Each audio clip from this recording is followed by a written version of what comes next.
I'm just tired. Just tired. That's what she said. And I didn't understand what she was talking about. I'm just tired of people telling me to eat this and not to eat that. I'm tired of going to one website and reading one book and going to another doctor and hearing something totally different. That's what she said. And as she talked, I finally understood because I had been in the same situation. You listen to a podcast, you go to a physician, you read a book, maybe you take a class, and it seems like everybody is saying something different. And it seems that no matter what you try, no matter what you try to implement, no matter how hard you cut back or exercise or whatever they were telling you to do, it seems like it wasn't working. And the blood sugars kept getting higher and higher and higher. And yet everybody says, go home and eat better. Well, what does that mean? What does it mean to navigate this space, this nutrition space with diabetes? And that's what we're going to be talking about tonight on this episode. Hey, if you're new to me, I'm Dr. Dwayne Wood. That's Wood with an E. The E stands for endocrinology. Here on the channel, I educate, I empower, and I encourage you to take charge of your health, your life, avoid complications, and go to the next level, creating the life you've always wanted. And in this year, y'all, new year, new you. That's what we're working on. We're talking to adults with type 2 diabetes. How do we put your diabetes in remission? How do we reverse your diabetes? How do we get you off of some of those diabetes medications and help with all of those associated issues, those problems, those comorbidities, as they say, those other disease processes that come with metabolic disease? If you're new to me also, go ahead and put new in the comments because we'd love to welcome you with a hand clap and some music. And say hello. If you have questions, go ahead and put those in the comments because we would love to get to those and answer them for you as we go throughout the night. And that's what we're talking about, y'all. We're just excited to be here as we move into this new month, right? We're in the second quarter of the year. Can you believe it? Now, the first 3 months, the first quarter, we got into the new year and everybody hit the ground running. You know, back in December, people were buying treadmills and getting gym memberships, and they were buying cookbooks, and they were signing up for meal delivery programs. But March is just fast, and the first quarter is gone, and some of those treadmills are under the bed. The elliptical is out back, and there's clothes hanging over them. Those dumbbells, oh yeah, they're hidden somewhere right now. And the last time somebody saw you at the gym, I don't know when that was. But you know what? As we get into the second quarter, do you know what usually happens in the second quarter? Second quarter is when you get your win. That's when you can get that second win. And if you find yourselves right now where you have said, man, this stuff that we've been doing, I'm starting to drop off. I'm starting to fall behind, right? I want you to get your second win. I want you to come along with us because we're going somewhere and we are heading in a direction to make ourselves healthier. Well, welcome y'all. I do see some folks out there. Hey, just want to say hello. Some shout outs. I see Teresa. She says, hello, Dr. Wood and everyone. And then I see Steve. Hey, Steve, what's going on? Glad that you guys are here. If you're out there, whatever platform you might be looking at us right now, I think we are streaming to X and LinkedIn and Facebook and YouTube, of course, and some other platforms. If you know someone that's over there on Instagram, tell them to come on over here and hang out with us. And you guys know, as we do, we're going to go ahead and we're going to look at some numbers. I have my monitor over here, and you'll see that on the screen. I've got my glucose monitors, and we'll take a look at those here in a minute to see where I am. We've been, I think the last time we talked was I was getting ready to, I had broken a fast, and we were just checking in to see how things are going. If you're out there and you have been fasting as we're going through this, I want you to drop those in. Let us know what's going on. Let us know what's been happening in your life. And have you, right? Here's a question. I want you to put yes or no, right? Yes or no question. Have you had the occasion to sit with somebody who talked to you about nutrition?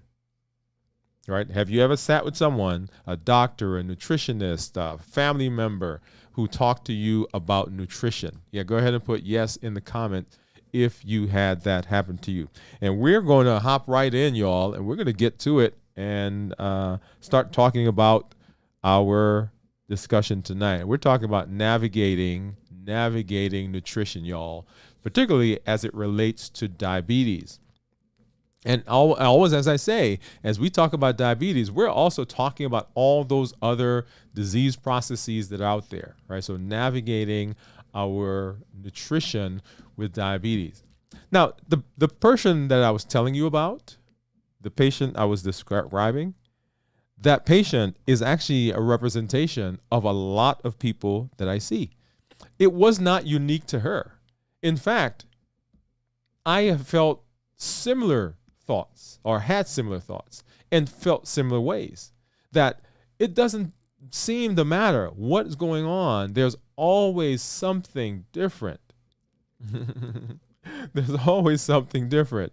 It seems like there's one fad that comes and then that fad goes away, and then another fad that comes and then it's back and forth. Okay. But tonight we're going to be talking about navigating nutrition, a guide to diabetes friendly eating. That's where we're heading.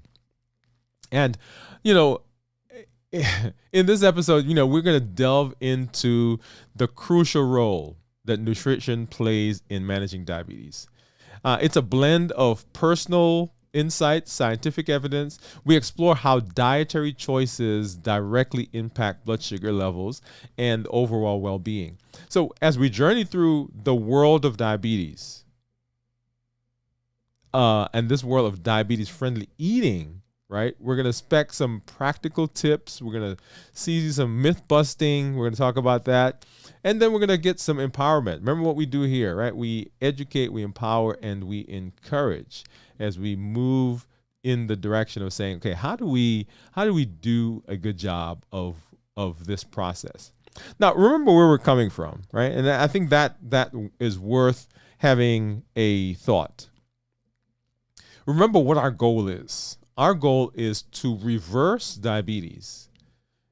Our goal is to put diabetes in remission, get off of medication. And the tools that we've learned so far, right, a large concept that we have is that in the process of managing our diabetes, we want to make sure that we minimize two things. One, the spikes in our blood sugars. And the spike in the blood sugar actually is not the main thing, but the main thing that we want to do is we want to minimize the spikes in our insulin levels. Okay, we're going to minimize the spikes in our insulin levels. So why is it important to understand diabetes and food and nutrition, right? So it's crucial for managing blood sugar levels. And you want to do that effectively. So if you don't understand how different foods will affect your blood sugar and how they affect what happens in your body, then it's difficult to make choices. It's pivotal in controlling diabetes by influencing blood sugar levels. It also influences weight and our overall health. Remember, an ancillary to the things that we're doing, a side effect, a byproduct of us managing our diabetes and controlling blood sugars is the fact that all those other disease processes, non-alcoholic fatty liver disease, metabolic syndrome, obesity, all of that gets better. And all of that can be influenced by our nutrition, right? So a diabetes-friendly diet focuses on consuming a balanced mix of carbohydrates, proteins, and fats, and emphasizes whole foods, fiber-rich fruits and vegetables, and minimizing processed foods. Hey, wait a minute. Let me come here. So listen, in everything that we do, in everything that we're going to talk about as we continue to lay the foundation for where we're heading, One of the concepts, or two concepts, and I was going to say one, but I guess I'm going to separate them. But two concepts that I want you to get is the concept of whole foods and the concept of processed foods. Right? Whole foods mean things that are as close as possible to their original form. Let me give you an example. If you have a carrot and you eat a carrot, chomp, chomp, chomp, chomp, chomp, chomp. I wish I had one. I should have brought one as a prop. Chomp, chomp, chomp, chomp, chomp, right? That is a whole food because you're eating the carrot as close as possible to its normal form. Now, you can take that carrot, you can chop it up, you can fry it, you can steam it, right? All of those things. You can grill it, but as close as possible to its natural form. Or you can take that carrot and you can put it in a blender and you can juice it and you can drink the carrot juice. Now, that carrot juice, people say, okay, that's healthy. And yes, I don't disagree. But think about how we eat carrots. It is uncommon for someone to sit down and eat, chomp, chomp, chomp, chomp, chomp, 5 carrots, 5 whole carrots, right? But how many carrots do you think you have to juice to get a glass of carrot juice? So notice what just happened. In one instance, we would eat the carrot and probably, I don't know, how many carrots do you think you could eat? If you're out there, yeah, put in, do you think you can eat 1, 2, 3, 4, 5 carrots in one sitting? Right? Somebody drop a number in. But how many carrots do you think you can eat? Most of us can't eat that many carrots, right? Before we get full. But I tell you, if you juice that carrot, we can certainly drink the glass of carrot juice. Right? So that is not a whole food. Okay? Now, once again, not knocking carrot juice, but just using that as an example. Right. So we want to minimize, we want to stay as close as possible to whole foods. And then we want to minimize the processing of foods. Now, take that same carrot. Right? We could take that carrot and we can leave it in its form. And we can take it and we can boil it, or we can steam it, and we can put salt on it. And we can take a package and we can put it in that package, or we can put it in a can and we can preserve it, and we can ship that can, and that can can be on the shelf. I mean, whatever the sell by or date that they put on the can, right? So now you go and get that carrot and you can pull the carrot out, and the carrot may look like it's normal state, but the preservatives and the things we have to do to that carrot to make it stay on the shelf, that's highly processed. So you get the difference between whole foods and processed foods. So we want to stay as close as possible to whole foods, and we want to avoid as much as possible the processed foods. And once again, this, one of the places that we fall down, one of the places that we make mistakes is that we try to go to extremes. We try to go to extremes, and we'll talk a little bit more about that as we get into the rest of the show. So we don't want extremes, right? So I notice I keep saying as much as possible, whole foods as much as possible, avoid processed foods as much as possible. That as much as possible allows for situations where that is not possible. Okay, so we want to avoid processed foods. Now, one additional thought is we want to avoid not just highly processed, but we want to avoid foods where let me say it a little differently. We want to minimize the amount of added sugar. Okay? Because have you ever had a glazed carrot?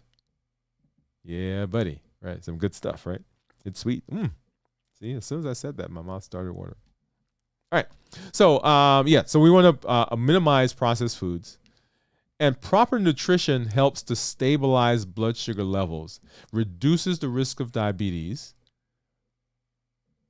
and diabetes-related complications, and it supports overall health. So that's what we want. That's the reason why it's important to understand diabetes. Now, how food affect the blood sugar? Now, so different foods affect blood sugars in different ways. Every food impacts your sugar levels. Every food impacts your sugar levels differently. This is an important one because one of the things I hear all the time from diabetics is, Dr. Wood, I don't know why that particular food makes my blood sugar go high, and this other food over here doesn't make it go high. That's because the foods are different. In fact, here's an interesting thought, that the same food, y'all, and if you're out there, you can attest to this, right? Say yes in the comments. The same food eaten at a different time will cause the blood sugar to go to a different number. Isn't that crazy? The same exact food, you eat it at a different point in time, and the blood sugar goes to a different number. Now, remember that your blood sugar at any particular time is not just a representation of the food that you ate at that time. The blood sugar is a representation of the food that you ate, the stress that you may have been going through, the rest that you got the night before, the infection that you may have, right? All of those things combine to give you what the blood sugar is. So it's not just that, okay, I ate one carrot, and that carrot, and I keep using carrot. I don't know why I'm using carrot. Maybe I should say beets or whatever else. Okay? So all those things will have different impacts on blood sugars. And so carbohydrates are the body's source of energy, right? And we've been talking about carbohydrates because everybody knows about carbohydrates, right?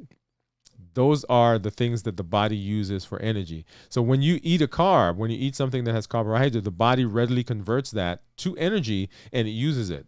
Of course, it saves some of it once the insulin is out, and that's the crux of the problem, right? When that insulin comes out, the sugar that comes from the carbohydrate, some of it goes, yes, to run your heart and lungs and brain and all the things that you've got to do to stay alive right now.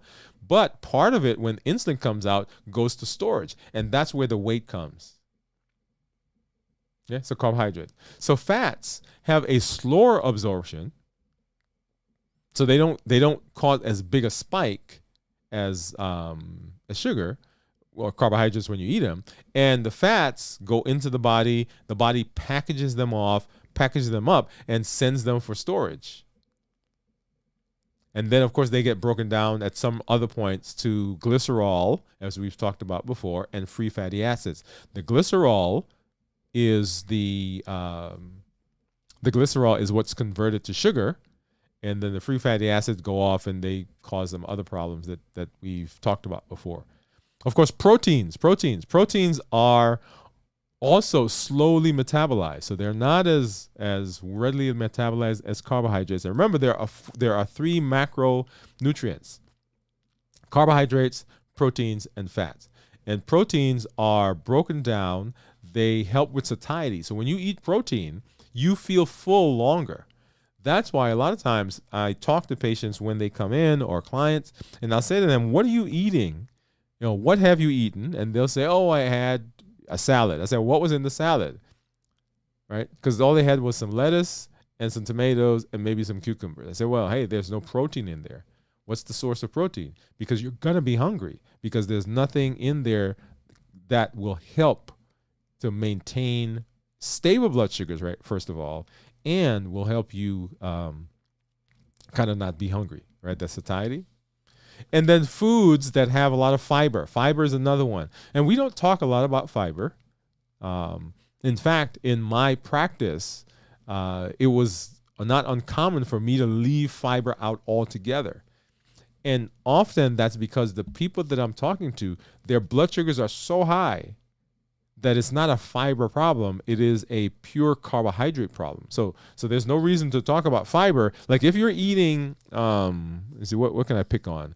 There's a place here that had this chocolate lava cake that had like chocolate coming out of it and this caramel on it, and it had a whipped cream and a cherry.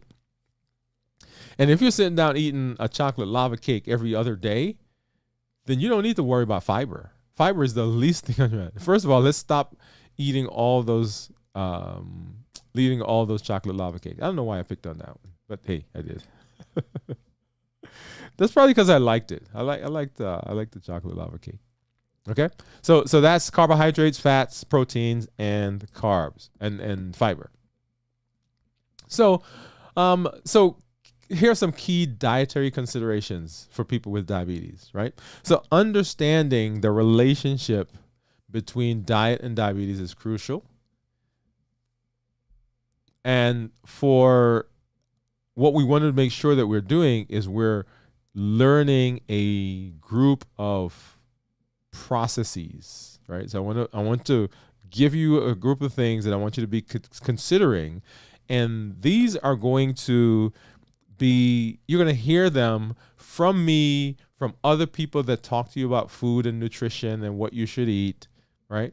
But I want you to kind of remember that everything is with context. Everything is with context.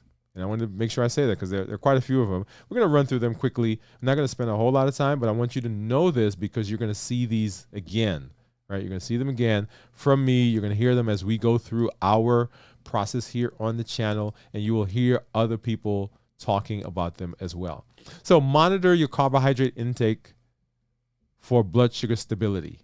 Remember, anything that you want to change, anything you're going to address, you want to make sure that you are monitoring it, that you're recording it, that you are doing a good job of checking on it. Okay, so monitor it.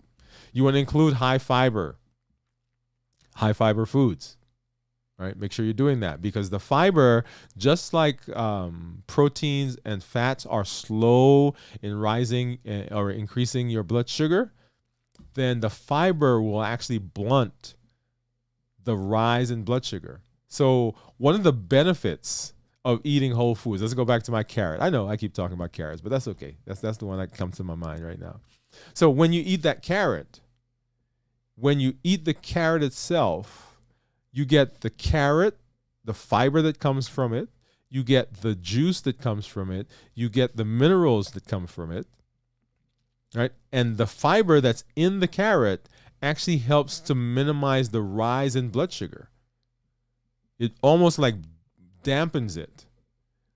But when you drink the carrot juice, all the husk, right, the fiber that was in the carrot itself, it's over in the trash, unless you're making, I don't know, carrot cake or something, right? I know I went carrot cake. That's okay. Right. So unless you're doing that, then that's not there. And so all you're getting is pure carbohydrates that come out of that carrot. And that's the carrot juice. You want to choose the glycemic index foods to minimize spikes. Now, we haven't talked about glycemic index, and we'll come back and we'll do a show on glycemic index. But glycemic index has to do with the ability of a particular food, right, to raise the blood sugar, how quickly the blood sugar rises as a result of eating the food. And that is a marker of glycemic index.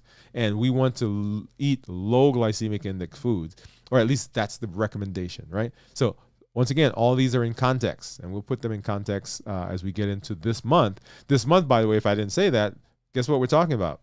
That's right, we're talking about food. All right, limit saturated fats and sugars. You want to focus, and I'm going through this, but you guys aren't seeing my slide. Yeah. So limit saturated fats and sugars.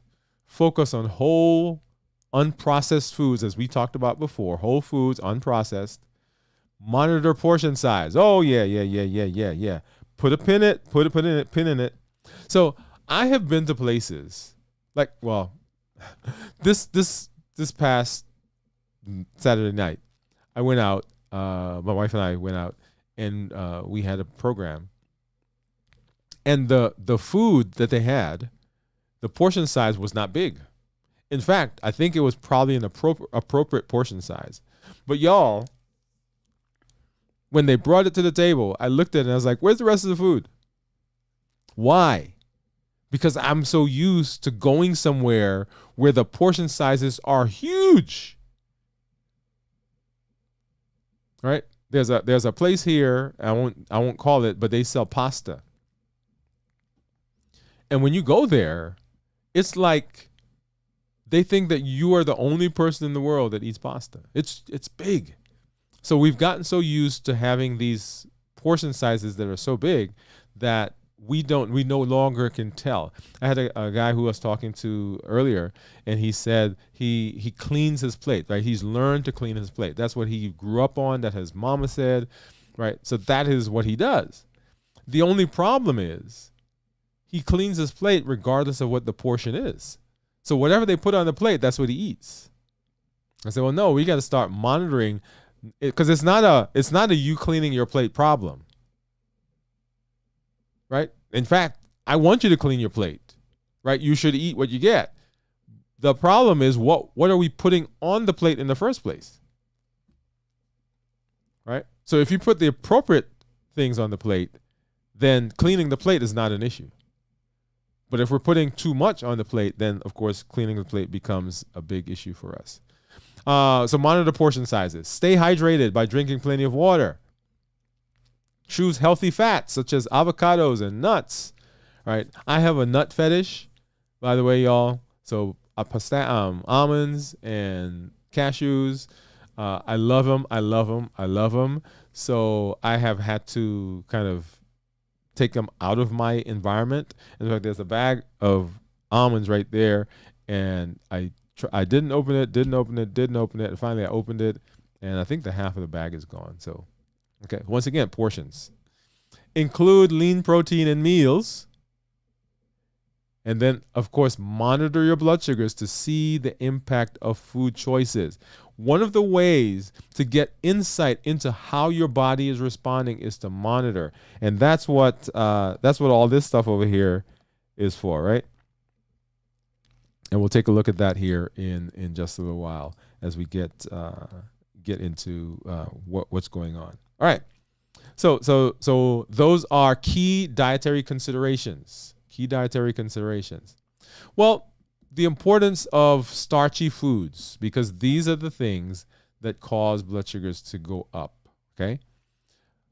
Big conversation. So starchy foods help us because they give us energy. We just said that the most ready source of energy that your body has when you eat it is starchy foods. As soon as you eat it, right, there are enzymes in your mouth that as soon as you put something that's starchy in your mouth, the enzymes begin breaking it down. That's why you can put something in your mouth, right? For instance, people who may have low blood sugars, sometimes just getting something in their mouth, the candy that they put in their mouth, even though they don't chew it up, chomp, and swallow it, you put it in their mouth and their body absorbs through the mucosa. It absorbs the sugar and there are enzymes that start breaking it down. So carbohydrates are a ready source of energy, right? So fiber, so non-starchy foods, right? They give us carbohydrates, give us energy. They actually have fiber in them, and we'll give a list here in just a minute. They have vitamins and they have minerals. So all those things are within the foods that are considered non-starchy. Right. So tonight we're not going to go into the glycemic index of the foods, but we're going to just say, hey, is this a starchy food? Is this a non-starchy food? We'll come back later and we'll talk more about all of those. Okay. So that's what the importance of starchy foods. Well, so what are starchy foods? What are some starchy foods? Okay. Let's see, there we go back here. Yeah, there we go. So what are some starchy foods? So here are some common starchy foods. And these are, hey, do me a favor. Yeah, if you're out there, go ahead and put, what is your favorite starchy food? Right? If you see it up there right now, go ahead and pop it up. Put it in the chat. What is your favorite starchy food? Okay. So when we talk about starchy foods, the first big thing that usually comes to our mind, and it should, because these are the most common when people are talking about starchy foods, and they are grains. These are your rices, right? So white rice, brown rice, wild rice, any kind of rice, y'all, they're starchy.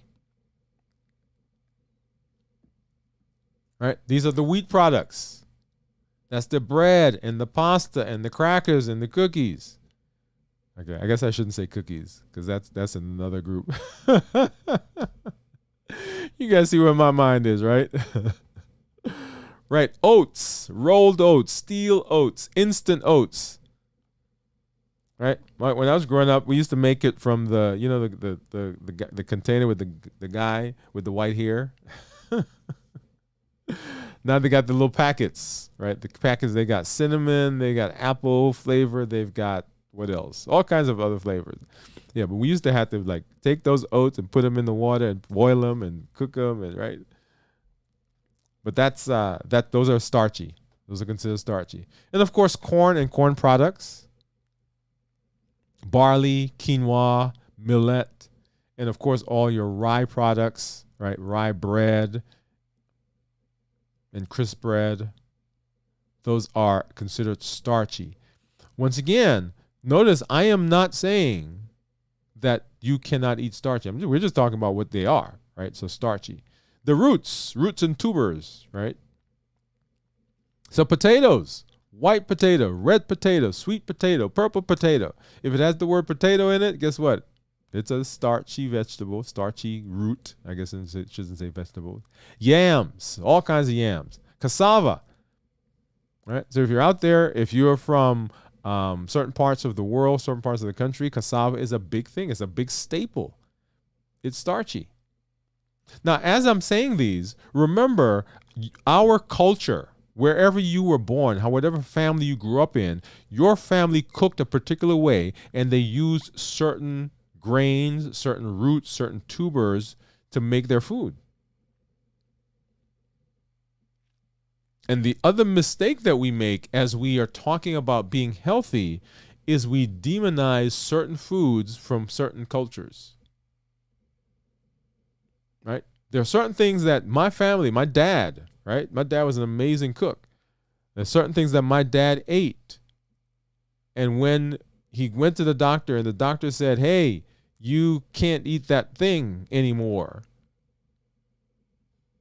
He's like, what do you mean? I can't eat that thing anymore. Right?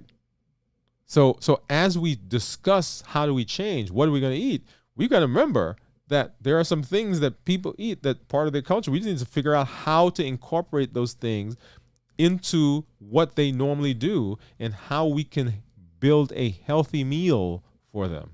Okay, remember we're talking about what can a diabetic eat? All right, so toro and parsnips and carrots and beetroot. So these are all your starchy foods, I'm going to hop over and we're going to talk about legumes. Legumes, these are your beans, y'all. I almost said beanses. Right, these are your black beans and kidney beans and pinto beans and navy beans and lima beans and beans and beans and beans and beans, right? Guess what? We talk about them as proteins, but they got starch in there. You guys remember when I think I came on, I was breaking my fast on one of those times when I was doing a check-in, and I was breaking it with beans. Right? The reason I went away from beans, in addition to the fact that I was overeating them, was that they were causing that spike in blood sugar. So as I'm breaking my fast, and I'm getting to the end of my fast, I want to prolong the ketosis that comes from the fast as long as possible. So I went away from eating things that would bring my blood sugar up, cause those spikes, cause the insulin to come up, and as a result of that, take me out of ketosis. So one of the reasons for going away from beans, for the breaking of the fast, the legumes, was that. Okay? All right. So starchy vegetables. So legumes. So beans, all your beans. You got lentils. All right, lentils are there. You got peas, split peas, chickpeas. And then, of course, all the soy products, right? Tofu, tempeh, and so forth. And then other vegetables, your winter squashes. I think the summer squashes are considered to be non-starchy. Right, these tend to be a lot more starchy. The winter squashes, your butternut squash and your acorn and spaghetti squash. And then, of course, pumpkin, right, and plantains. These are other vegetables, not necessarily squash. Plantain is not a squash. But plantain is good, y'all. If you've never had plantain, yeah, you gotta have it. You gotta have it. Right? And then, of course, prepared foods. And this goes back to what we were just talking about in terms of prepared, highly processed. Here's your breakfast cereals. Here's your granola bars, pretzels, popcorn. All of those are considered to be in the starchy vegetables, right? So as you're talking about starchy vegetable, how do you choose what to eat, right? So these starchy vegetables, they tend to be higher in fiber, right, which can help manage blood sugar levels by slowing down the absorption of sugar into the bloodstream. Notice, even though they're starchy, they provide fiber, right? So your whole grains, right, is what you want to go towards. Minimally processed, right? So whole grain, minimally processed. And then you want to incorporate the starchy vegetables, starchy foods, with non-starchy foods and protein, and it doesn't say that, and fats as well, right? That gives you a balanced diet. And one of the things to remember is that if you are eating things that have high sugar content, high starch content, and you pair it with things that are not that starchy and proteins and fat, then the protein, the fat, and the non-starchy vegetables will blunt the rise that comes from the sugar that comes out of the starchy food that you're eating. Right? So notice what we did. And this is actually a great conversation to have, is the pairing of different food types, different food groups. One of the things I talk about with my patients who come to see me who have diabetes, right, is I say, well, what they said, my blood sugar went up really, really high. I said, what did you eat? And they'll say something like, I don't know, granola or some highly, cookie or candy, whatever. And I said, well, if you had eaten that with a stick of cheese, the blood sugar may not have risen as quickly. Notice what I said, right? So, and if you're out there, I'm not going to tell you to do this, but it might be a good experiment, right? Get a cookie, right? And see what just the cookie, see what, or a piece of candy, what the candy or the cookie does to your blood sugar, right? And then you can't do it at the same time because you have to get blood sugar back down. And then that same piece of candy, you got to have the same size, or that same cookie, and do it with a slice of cheese or a stick of cheese, right? And eat that and see what happens to your blood sugar. Right? What will happen, what should happen, I guess, yeah. And once again, everybody's different. So if it doesn't work for you, don't say that doesn't work, because your metabolism may be different. Now, in fact, I have a guy who I used to take care of years ago, and he could eat ice cream and nothing would happen to his blood sugars. I mean, they would go up, from 100, maybe 120, 130, that kind of increase. But if he ate carrots, his blood sugar went to 200, 250. Now, I would not have expected that, because I expect the ice cream to have a bigger rise in his blood sugar, right? But his metabolism was different. And maybe the ice cream, right, the sugar paired with the milk, all right, fat and carbs. I don't know. Okay.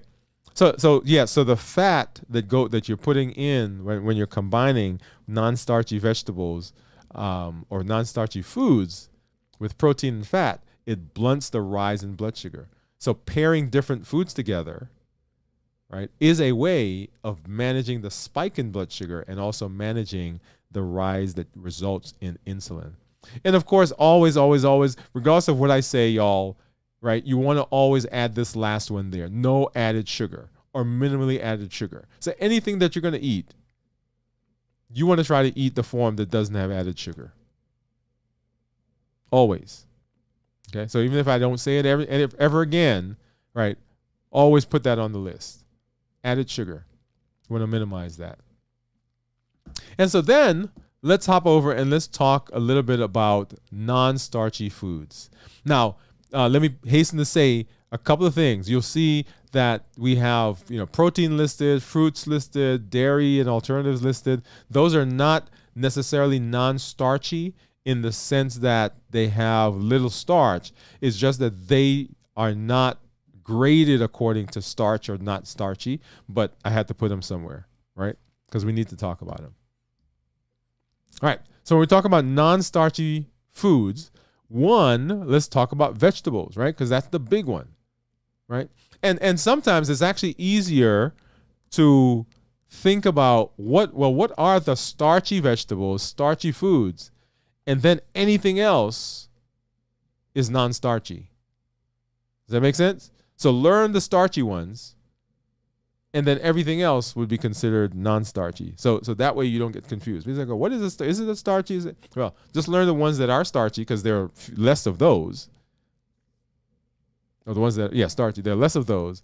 And then everything else would be considered to be non-starchy.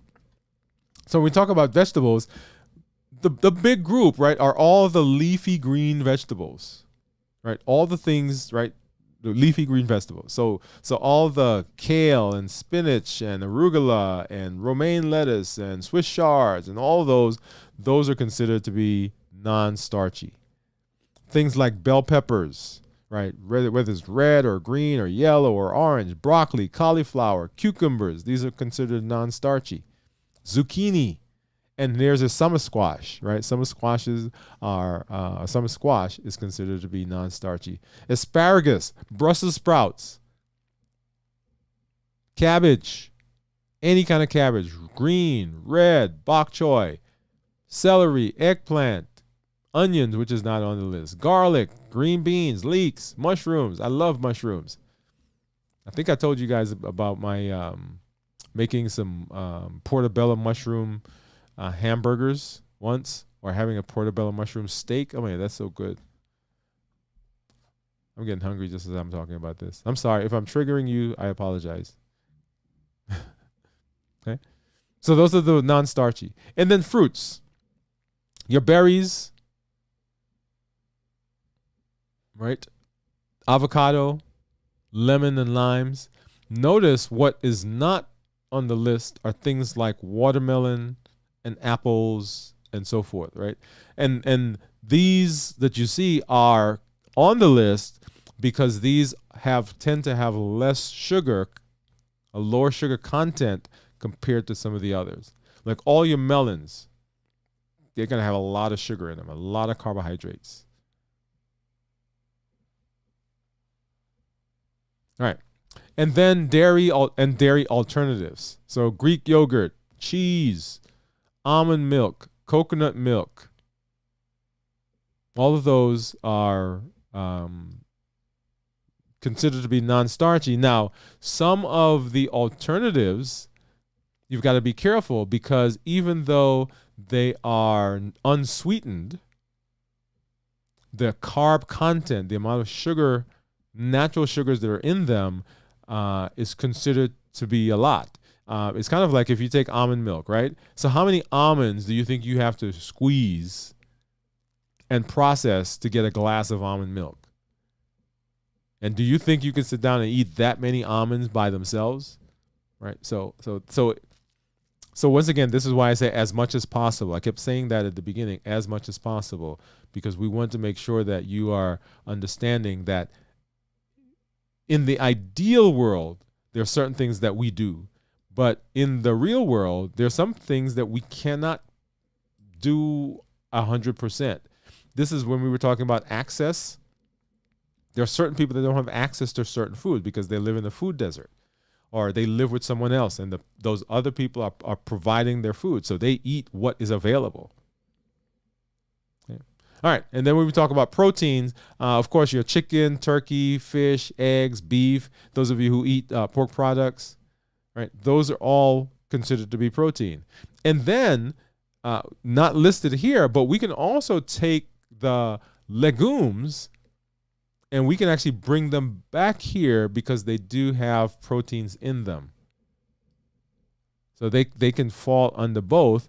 I left them under the starchy vegetables because they provide a bigger rise in blood sugar than I think they provide the benefits of the protein.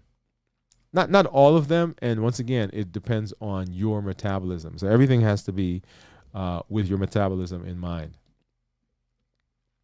All right, so what are the benefits? What are the benefits, right?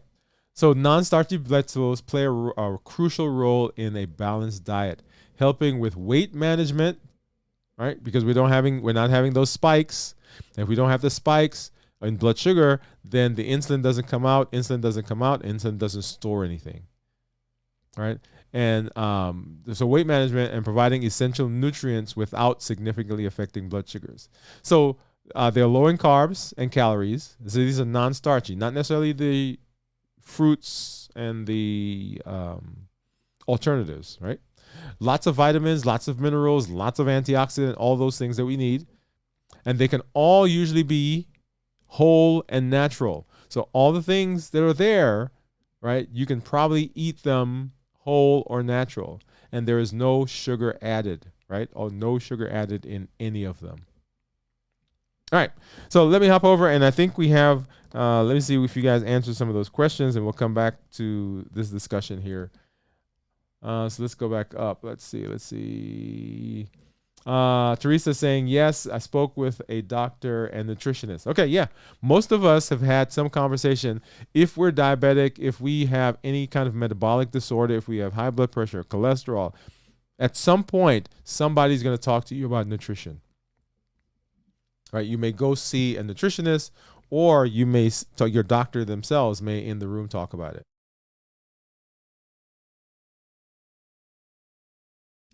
All right. And Deborah Starkey saying, hey, good evening, Dr. Wood. Hey, Deborah, how are you? Thanks for stopping by. Teresa said 1 carrot. Teresa, 1 carrot. I think that's probably true. If they're the little baby carrots, I could probably eat maybe 5 or 6 of those.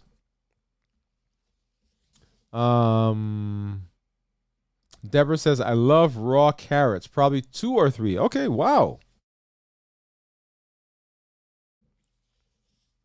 2 or 3. Okay, good. And that Deborah would be smaller than the number you would probably juice to get a glass of orange juice, and I mean of carrot juice. And I'm not talking about the, because a lot of times we say we drink the little 2 ounce or 4 ounce glasses, but no, we drink a 6 to 8 ounce glass of juice, right? Jennifer says, howdy y'all. Hey Jennifer, thanks for stopping by. Jennifer says her favorite is potatoes. The taters. Steve Saylor says cornbread, cornmeal. Okay. And Jennifer said, ooh, cornbread, yes. I love it. Okay, yeah. I think one of my favorite is actually cabbage. Yeah, that's one of my favorite vegetables. And I'm not even gonna say one of them. I think it may be my actual favorite vegetable. Like, I'll eat cabbage with anything. Now we don't cook it a lot, but yeah, if it's there, I'm eating it. Okay, all right. So, what are some myths? When it comes to food? Okay, what are some myths? So, myth number 1: you must eliminate sugar completely. And this is a myth because that is not true. Like we've just said a minute ago, there has to be balance, y'all. There has to be balance. So, and I keep saying as much as possible. Now, is it great if you don't eat any sugar? Sure. In fact, most of our meals that we eat can be eaten without any sugar. We don't have to have it. We don't have to add sugar. The food that we eat, if we eat the whole food as close as possible to its original state without processing, minimize the processing, no added sugar, then we bring it home and we cook it or we eat it raw and we don't have any sugar, there's going to be absolutely no detriment to you if that's what you eat. And there are people who have decided that. In fact, when I was growing up, my grandparents, for a long time, no sugar whatsoever. Right? That made for some interesting tasting tea and whatever else they were making. But yeah, no sugar. But a myth is you must eliminate it completely. Is it healthy? Sure. Does it help to minimize spikes in sugar, spikes in insulin, and all the things that come with that? Yes. But it's not true that it has to be eliminated. Okay? Well, once again, we'll come back and we'll deal with some of that. Number 2, what's another myth about food? People with diabetes should only eat special diabetic food. And I hear this one a lot. People talk about Glucerna. Well, I didn't mean to call the name, but that's okay. Glucerna or Pedialyte or any of the supplements, any of the meal replacements. And they say, oh, I'm diabetic, I have to eat that. The answer is no. You can eat regular food out of the ground.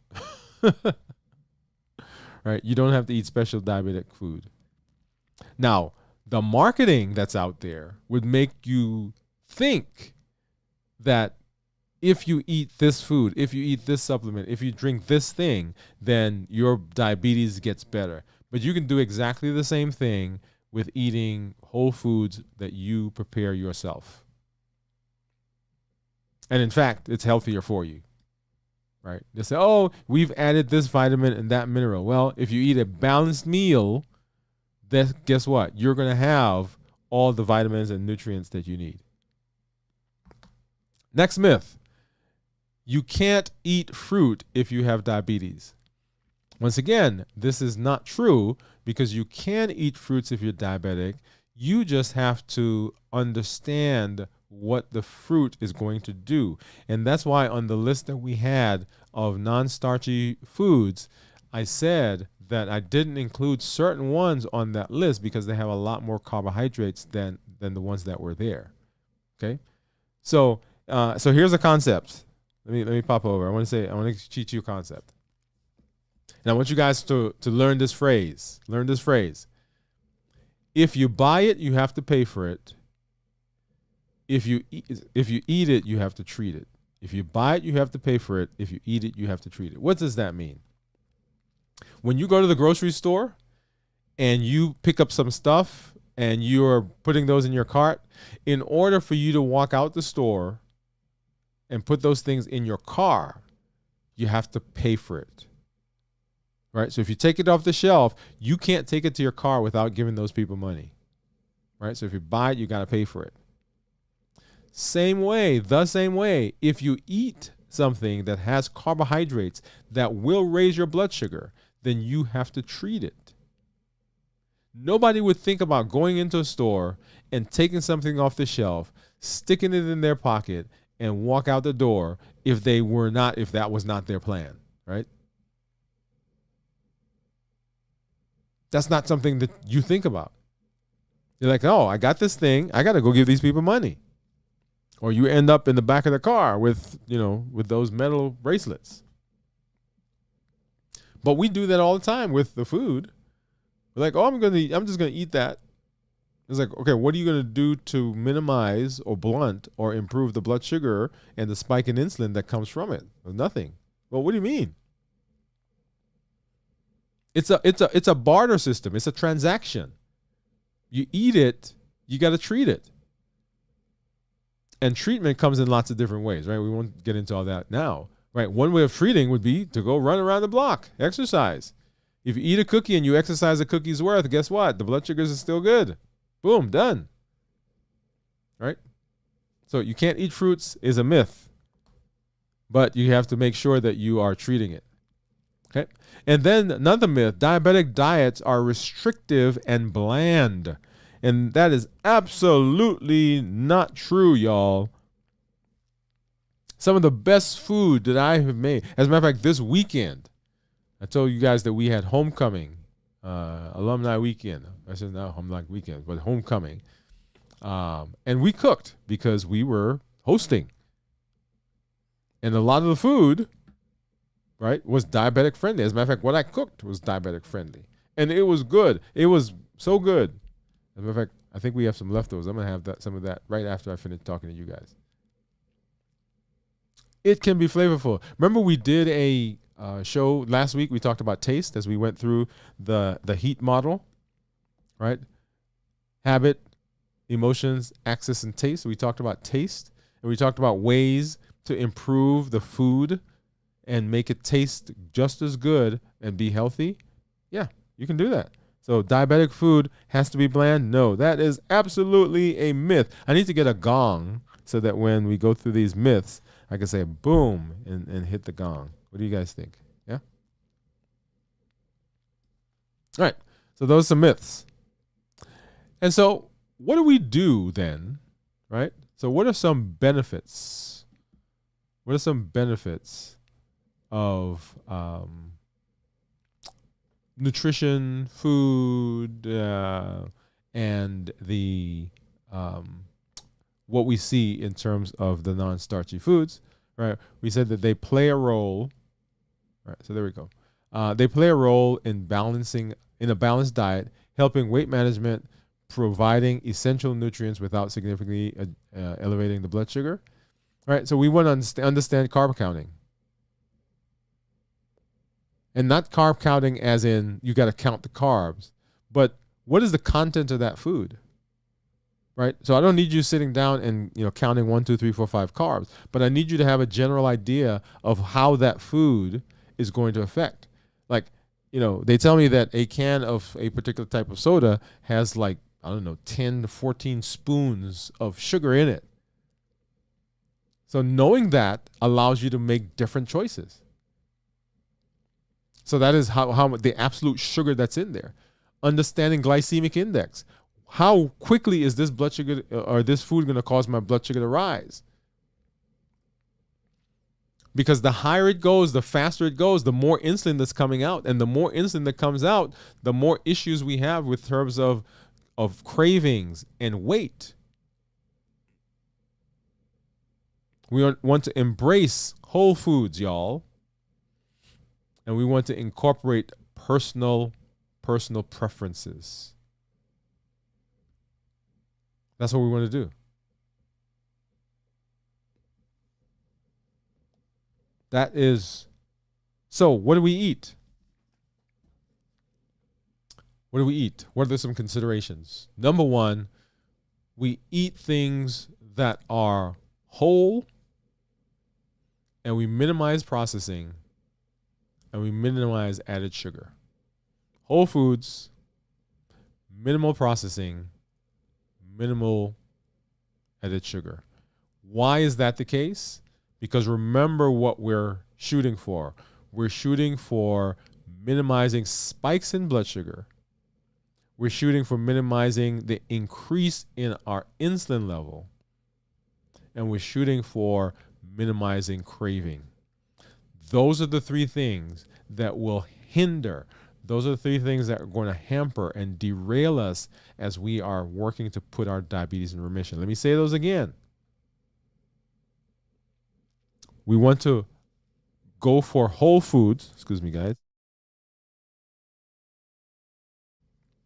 Allergies acting up. We're going to go for whole foods, minimize processing, and minimize added sugar. All right? That's the general premise that we're doing. On top of that now, we're going to take the foods that we're looking at and we're going to combine starchy foods. Or people say, hey, can you give me a recipe? Well, here's the recipe. We're going to take some starchy foods. We're going to combine that with non-starchy foods. Starchy, non-starchy. Because remember, the fiber that's in those is going to blunt the rise in blood sugar. We're going to combine some healthy fats because those are also going to blunt the rise in blood sugar. And we're going to incorporate some lean, good protein. That's going to help blunt the rise in blood sugar and is going to help us stay full long. As we go throughout the month, we're going to come back and talk about, okay, what are some things, how do we put that together? But that's the premise.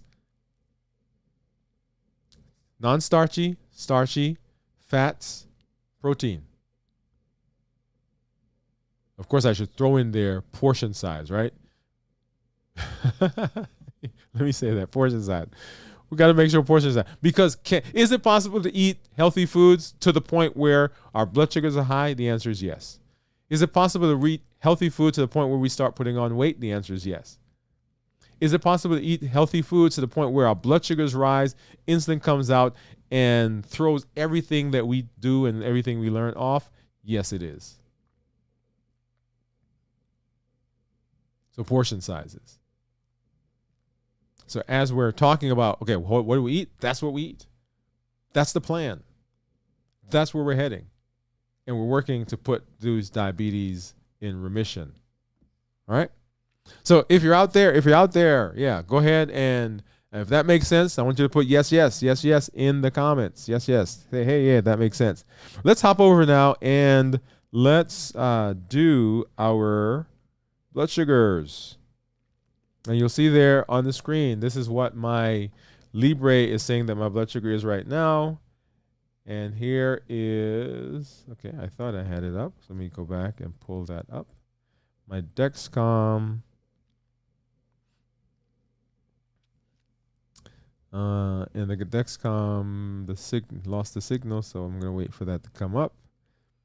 But in the meantime, let's go ahead and pop our Libre over again. And then let's take a look at what my monitors are saying. All right, so we're going to start by taking a look at blood sugars. And this is the Contour and my Keto Mojo. Let's get a land set. And let's see. I think if I do this one. Okay, there we go. Okay, yeah. And let's get a drop of blood so we can put that on. Hopefully that worked. Yep, there we go. So let's see what the Keto Mojo is saying. And then let's see what Contour is saying. Oh, there we go. And my Dexcom just came up. So it's saying that I'm 112. So Keto Mojo, 82. Contour, 97. Dexcom, 112. And then my Libre was at 86. So Libre is keeping with these guys, and of course the Dexcom. And as you guys know, the Dexcom tends to be a little higher than the others. Let's see what my ketones are. What do you think my ketones are? What do you think that those are going to be? Of course, I need to get another blood because I just wiped it up. Let's see if I can. No, yep, there we go. We can get a drop of blood still. Okay, so I've not fasted since Friday. Since Friday. So I'm thinking it's going to be maybe 0.9. What do you think? 0.6. Okay. 0.6. All right. So that's where we are in terms of those numbers. And this is where we are with our blood sugars, y'all. So what can diabetics eat? There it is. There it is. As we go through this month, we're going to be spending some time talking more about food and how food plays into what we do. Because as we talked about all of the different components so far, food is a large part, an integral part of that. And so even as we're fasting, right, what we're fasting is we're fasting from food. When we break our fast, what are we breaking a fast with? We're breaking with food. It is there. We cannot ignore it. It is the elephant that's in the room.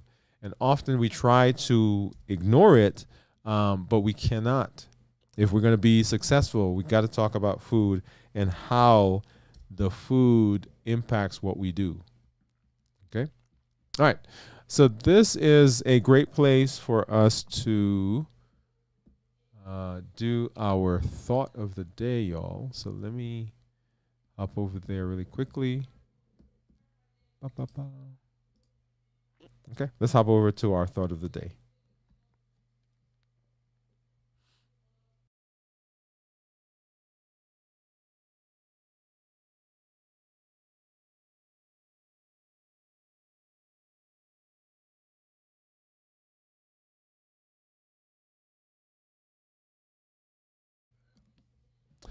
All right. And our thought of the day is this: innovation is the key to better health.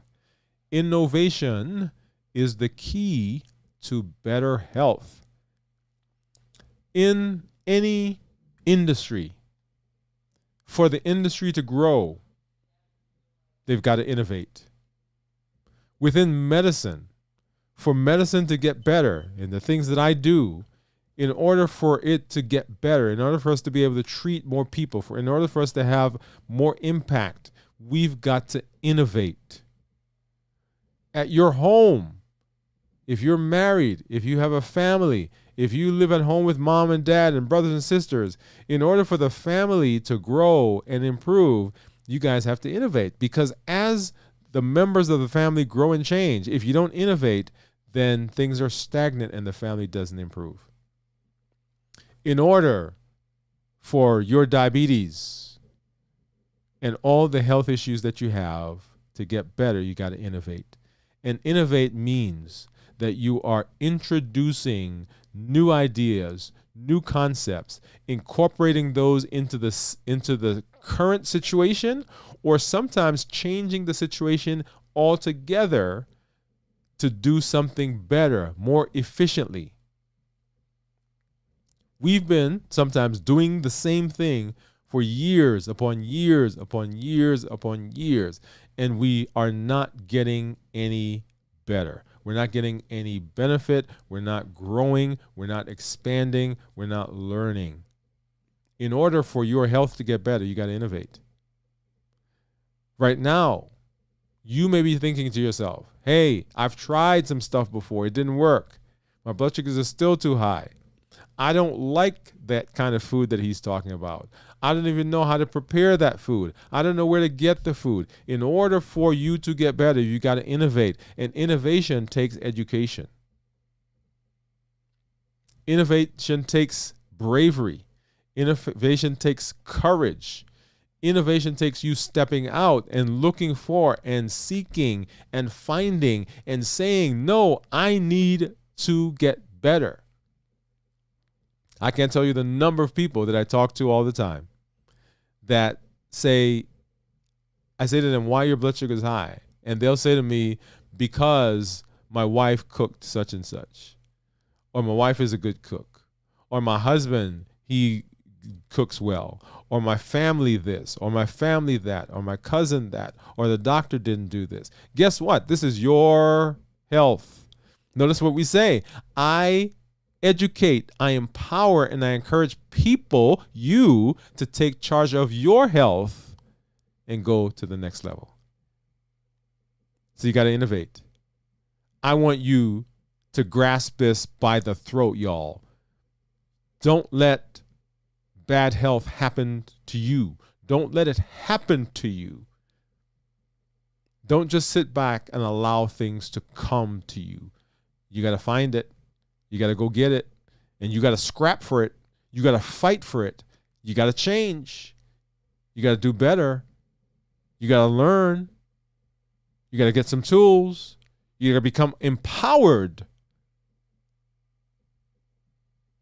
Because innovation, y'all, innovation is the key to better health. And that is our thought for today.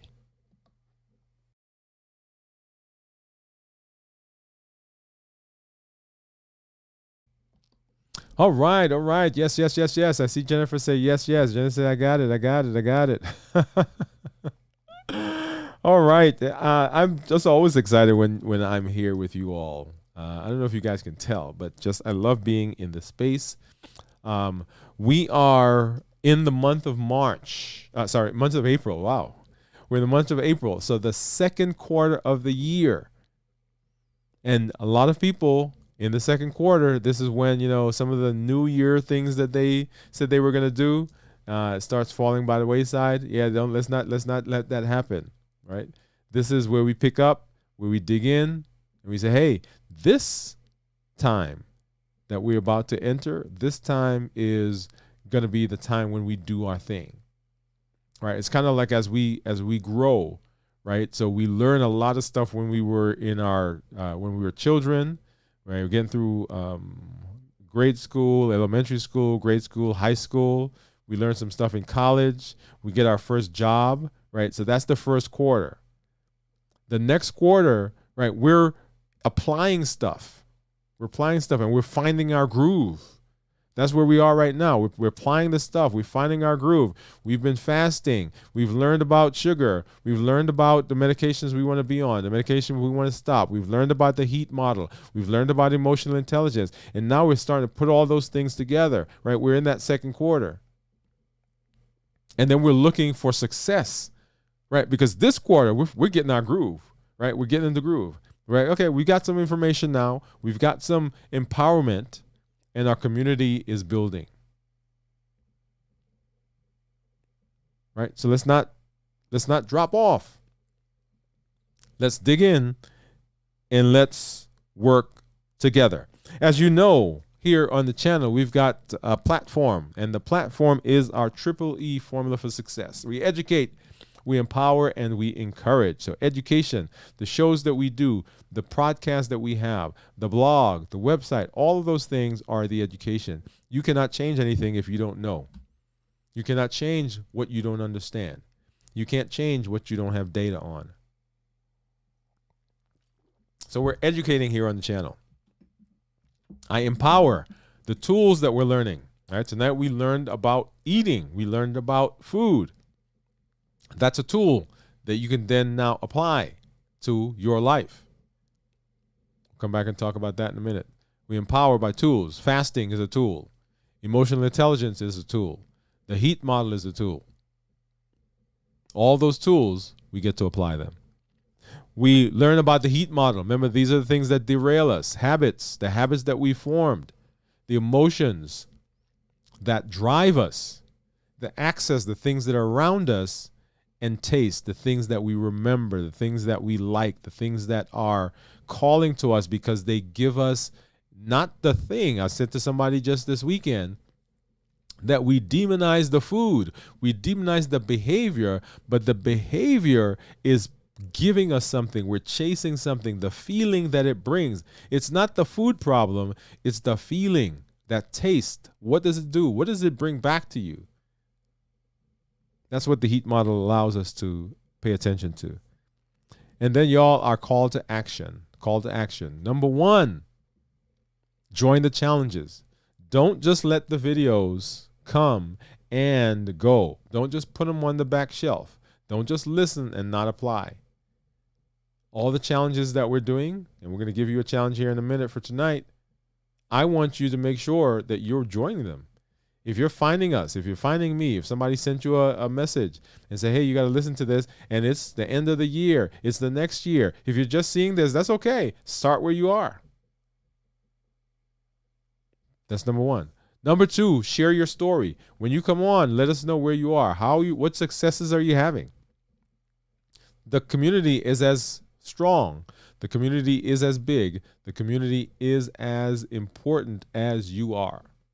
When you share your story of success, other people get inspired.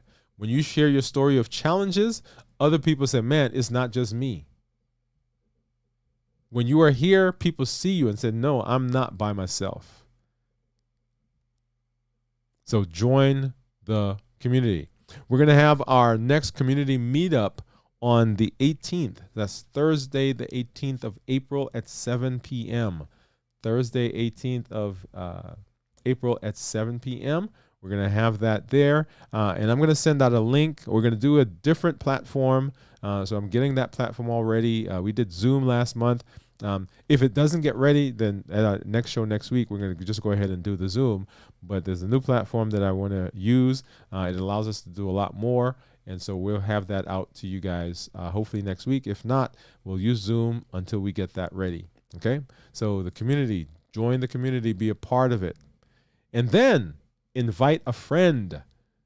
Invite a friend. Be the voice that says, I want my community, I want the people around me, my family, my friends, my coworkers, people on my job, I want them to get healthier. I want them to put their diabetes in remission. I want them to reverse their diabetes. I want them to get better. And you can be the voice to begin doing that by sharing the link. Send it to somebody, copy it, send it out. Our pastor used to say, be a digital disciple and be a Android, have the Android anointing. Be an Apple apostle. Let them know that we are here, what we're doing, and that they can get better. I love being in the space. I love hanging out with you and seeing where you are. I love being able to talk with you and share because you are part of my community. And I love it. All right. Well, that's it for tonight, y'all. Glad that you're here. So everybody who's out there, I do see all the folks who commented, so Jennifer and Teresa and Steve and Deborah and let's see who else was out there. And for those of you who who are on other platforms, I didn't see you comment, but always come in, guys. You know, even if you don't have, even if you're not being successful, let me say that if you're not where you think you should be, come in and say hello, right? Just having somebody say your name, right, sometimes is important. Sometimes you're in a situation like, man, this is not going well. Claim your spot. When you get here, say hello, right? Claim the fact that you're here, right? That does a world of good for you. It does a world of good for your heart, for your spirit. There are two minds that are always going at us. Number one is the critic, the inner critic. The inner critic is always telling us the things that we didn't do well, the things that we aren't doing well, the things that we can't do, the things that are difficult for us. The inner critic is always there. And our minds always go to that critic much simpler.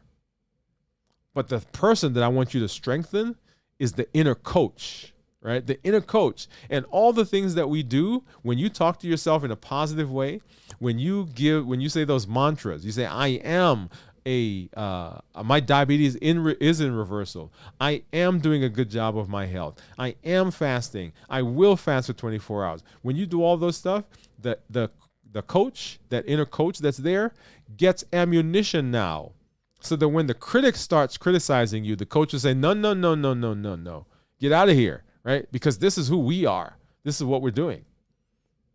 Part of that is claiming your spot when you get here. When you show up, say, hey, I'm here. Say, hey, everybody, right? And we can give you a shout out and say, what's going on? Okay? So claim your spot. So our challenge for tonight, for this show, and this is going to be the challenge for the month. The challenge for the month is I want you to look in your pantry. Look in your refrigerator. Look in your cabinets or your cupboards, in your freezer, wherever it is. And I want you to construct a meal that you think is in keeping with the things that we're going to be talking about. Remember we talked about the meal, the structure of the meal a little while ago? Something that's non-starchy, something that's starchy, good fats, lean protein, right? Not processed, whole foods, no sugar added. And I want you to create that meal so that it tastes good and that it's healthy, right? So I'm going to have the platform that I was talking about. We're going to be able to do more things where I can put some of these things up for you guys so you can see them and download them and say, okay, that's what we're supposed to be doing, okay? But that's your challenge for this month. And when you come back, I want you to when you finish it, right? I want you to take a picture of it and I want you to send it to me at info@dwaynewoodmd.com. info@dwaynewoodmd.com. And as you come on, we'll ask you, and I want you to share with us what that dish is. Okay, so that's the challenge for this month. For every week, that's what we're going to be doing. Hey, did you do your thing? How is it tasting? Did you cook it again? Right? And so that's what we're going to be doing for this month. That's our challenge. Awesome. All right, let's see. Teresa says, thank you, Dr. Wood. Info that we can use. Yes, the info that we could use. Awesome. All right.